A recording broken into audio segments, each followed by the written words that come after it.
Hey guys, welcome back to this week's midweek moment. Today, we're talking about faith. Now, faith is one of those weird words because I think we kind of say what we think it means, or we have this idea of what we think it means, but if you dive into scripture, if you have an understanding of the biblical definition of faith and how faith should look in a person's life, man, I think we're kind of messing it up a little bit. You know, it's always kind of bothered me when I hear people either described as, or maybe even describe themselves as, a person of faith. Because like every time I've heard that, it's under the premise of, hey, you might be surprised, but so-and-so is a person of faith. Or, you know, I'm a real strong person of faith. I'm like, okay, like you have to tell me that? Why don't you just like show me that? Like just show me that. And so today we're going to dive into that concept a little bit. We're going to identify what it means to really have faith. Now I want to start with this passage in Hebrews chapter 11, verse 1. It says this: faith shows the reality of what we hope for. It is the evidence of things we cannot see. You see, faith is this assurance that things that are revealed to us and promised to us in Scripture are actually true, even though they might be things that we can't see. Now, for instance, I've got this chair here. Now I have a fundamental belief that this chair is real. Like I can see it, I can touch it. This chair really does exist. I have a fundamental belief that this chair is real. And if I said to you that chair is not real, you'd probably look at me like a crazy person. But I believe that this chair is real. But I don't put my faith into this chair until I sit in it, right? Like I can believe in a chair's existence, but it's not until I sit in it that I've put my faith and trust into that chair. Like I'm having faith that it's gonna hold me up. I have faith that it's not gonna crumble under my weight, right? Like I am trusting that this chair is going to support me and allow me to sit in it. See, the problem is we kind of have the same mentality towards God. Like we have this belief that God is real, that belief that God is there. But there's a difference between believing and putting our faith into it, right? And so that's what we want to dive into today.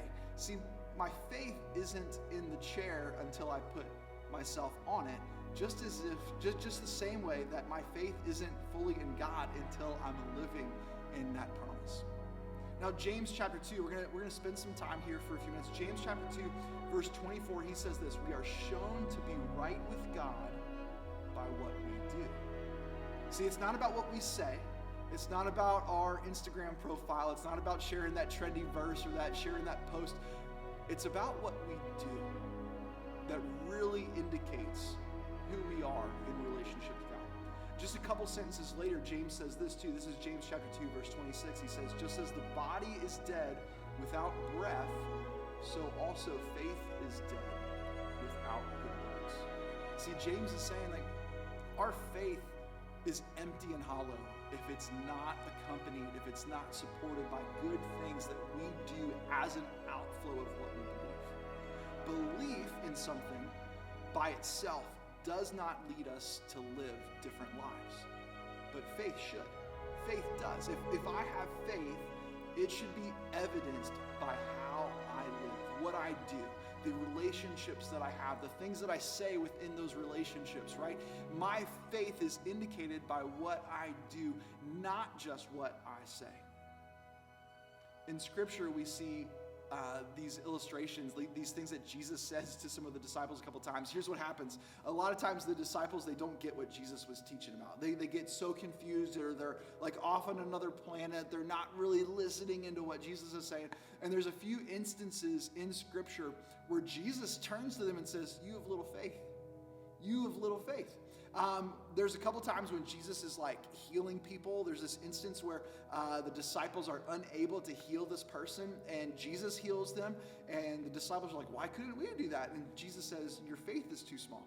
And there's this another instance where the disciples and Jesus are on this boat, and this huge storm comes over, and the disciples are like freaking out, like they're going to die. And Jesus, like who is taking a nap, wakes up and just like calms the seas and calms the storm. And then he looks at the disciples who are freaking out because they thought they were going to die, and he says, you have little faith. And even in one of these instances in Matthew chapter 17, verse 20, Jesus says this to the disciples. I tell you the truth, if you had faith, even as small as a mustard seed, you could say to this mountain, move from here to there, and it would move. Nothing would be impossible. Now, that's a profound statement, right? Like Jesus is saying, hey, if you even have faith as small as this tiny little mustard seed, you could move mountains. You could do amazing, incredible, unfathomable things. Now, have you ever seen a mountain move?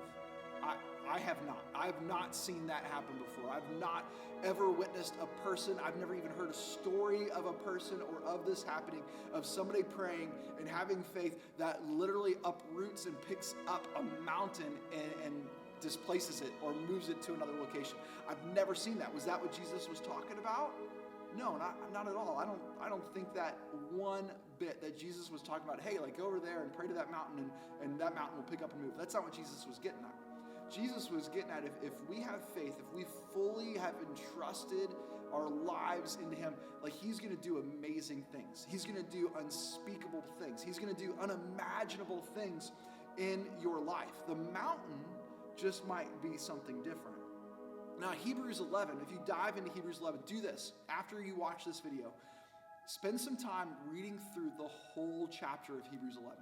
It's got this reputation as being the faith verse. It talks about all these people that were like good, well-known followers of God in the Old Testament and using them as examples of faith and trust in him. But there's this one part in this passage that I want to read for you. This is verses 13 through 16. And so he's kind of in the middle of, he's going through all these names and what all these people did as acts of faith, to show their faith, to live out their faith. And he says this: all of these people died still believing what God had promised them. They did not receive what was promised, but they saw it all from a distance and they welcomed it. They agreed that they were foreigners and nomads here on earth. Obviously, people who say such things are looking forward to a country that they can call their own. If they had longed for the country they came from, they would have gone back, but they are looking for a better place, a heavenly place.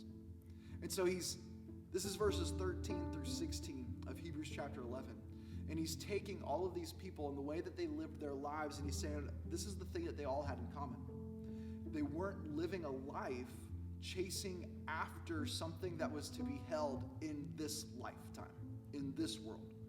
They were here in the present on earth living lives as foreigners because this is not the place that they were created to be in. This is not the place that they were meant to be fulfilled in. That they were on a mission, that they were searching for something that goes beyond this life, beyond this world, and that was completion and fulfillment in who God is. You see, this life that we're living is super temporary. We talked about that a little bit last week in our hope message. But this life is temporary. What we do now says a lot about who we are and what we believe in and who we believe God to be. And so God's hope for us is that we would live this life with a faith that anchors us to something bigger than this place, bigger than this world. That our faith would push us to live in a way that trusts fully and completely in him. See, our faith is something that is unseen. Just like last week when we talked about hope, see, faith goes hand in hand with hope. If you remember last week, we talked about how hope is this confident expectation that Jesus is going to show up and do something amazing. It's not this wishful thinking. It's a confident expectation. Faith is the belief that God is who he says he is. And I'm going to respond by entrusting myself into Jesus, into his word, into what he's revealed to us through scripture. And then I'm going to show that belief by how I live my life. So my hope is this, that your faith would not just be a belief that God exists, because there's a lot of people who believe that God is real. But there's a difference between believing in God and putting your faith into him. May you have faith in your life that moves mountains. May you have faith that does amazing, unimaginable, unspeakable things, and let other people see it, and let other people see the glory of God through the way that your faith is lived out.